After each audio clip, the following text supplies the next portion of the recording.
다윗은 하나님 앞에 인정받는 왕이었고 우리가 본받을 정도로 잘했던 다윗인데 그만 왕의 말년에 큰 죄를 두 가지를 짓습니다.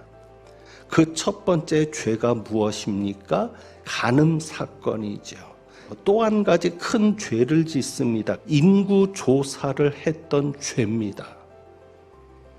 그러니까 다윗의 말년에 이 두 가지 죄가 기록되어 있는데 다윗은 하나님의 마음에 맞는 사람이었습니다. 자, 그렇다면 끝까지 잘했으면 얼마나 좋았겠습니까? 우리는 이런 다윗을 보면서 정리되는 것이 하나 있습니다. 그래, 끝까지 잘하는 사람이 되자. 그런데 사실 끝까지 잘하는 사람을 보기가 쉽지 않습니다. 자, 그렇다면 왜 우리가 그렇게 끝까지 잘하지 못할까? 여러 가지 이유가 있겠지만 대표적인 이유가 이것 같습니다. 우리는 하나님을 두려워하는 마음을 잊습니다.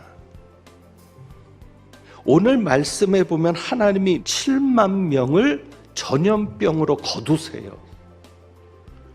여러분, 이 역사가 오늘에도 일어나지 말란 법 있습니까? 정말 우리 하나님 두려운 하나님이거든요.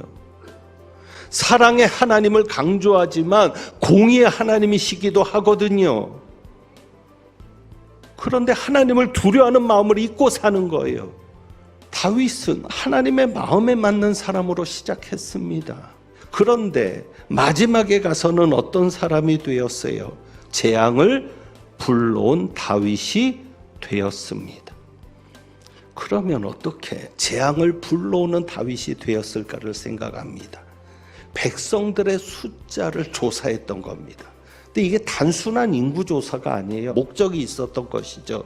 요압이 백성의 수를 왕께 보고하니 곧 이스라엘에서 칼을 빼는 담대한 자가 80만 명이요 유다 사람이 50만 명이었더라. 어떤 목적을 가지고 인구조사를 했어요?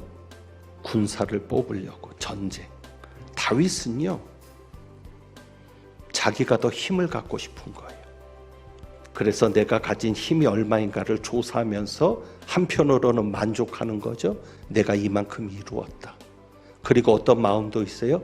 과시하고 싶은 거예요, 다른 사람들한테. 결국 그 교만이 사탄의 시험거리가 되었던 겁니다.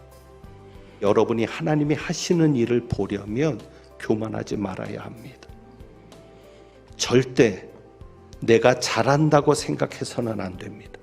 내가 잘해서가 아니라 하나님께서 하셨기 때문이라고 여겨야 합니다. 나를 자랑해서는 안 됩니다. 하나님을 자랑할 수 있어야 합니다. 하나님께서 하셨다고. 자, 그러면 다윗이 왜 이렇게 실패했을까? 기도하지 않았기 때문에. 여러분, 교만한 사람은 기도하지 않습니다. 겸손한 자는 기도하며 삽니다. 왜? 하나님이 하셔야 되니까. 여러분이 기도를 회복하실 수 있기를 바랍니다.